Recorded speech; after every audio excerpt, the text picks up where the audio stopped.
இன்று மார்ச் 1 தமிழர்களின் எழுச்சி நாள். திராவிட முன்னேற்றக் கழகத்தின் தலைவர், தமிழ்நாட்டின் முதலமைச்சர் தளபதி மு.க. ஸ்டாலின் அவர்கள் பிறந்த நாள்.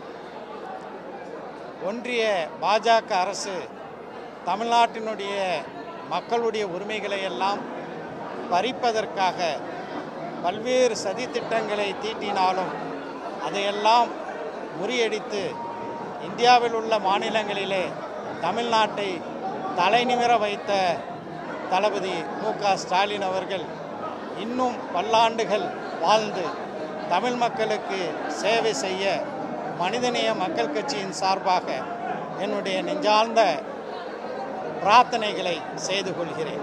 தலைவர் மீது கொண்டிருக்கும் அன்பினால் மட்டுமின்றி தமிழ் மீதும் தமிழர் மீதும் எதிர்கால தமிழ்நாட்டின் மீதும் பேரன்பு கொண்டுள்ள காரணத்தால் ஒவ்வொரு நாளும் தலைவரை வாழ்த்தும் நாங்கள் அவருடைய பிறந்த நாளான இன்றும் அவரை நேரில் சந்தித்து நெஞ்சம் நிறைய வாழ்த்தி மகிழ்கிறோம்.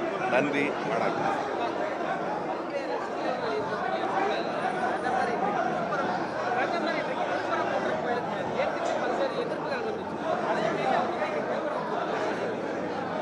இன்றைக்கு மதுரைக்கு வருகிற பிரதமர் சென்ற முறை மீனாட்சி அம்மன் கோயிலுக்கு போனார்.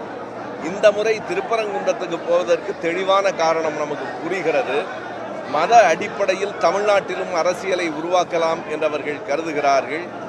மத நம்பிக்கை உடையவர்களாக தமிழர்கள் இருக்கலாம், திருச்செந்தூருக்கும் திருத்தணிக்கும் போகலாம், ஆனால் திரும்ப வந்து தமிழ்நாட்டு மக்கள் உதயசூரியனுக்குத்தான் வாக்களிப்பார்கள் என்பதை வரப்போகிற தேர்தல் நாட்டுக்கு மட்டுமல்ல நம் பிரதமர் மோடிக்கும் உணர்த்தும்.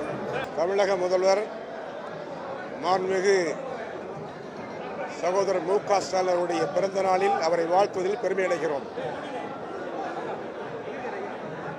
தமிழ்நாட்டின் முதலமைச்சராக பொறுப்பேற்று மிகச்சிறந்த முறையில் பணியாற்றி தமிழ்நாட்டு மக்களுக்கு பெருமை சேர்த்துள்ளார். தலைவர் கலைஞர் வழியில்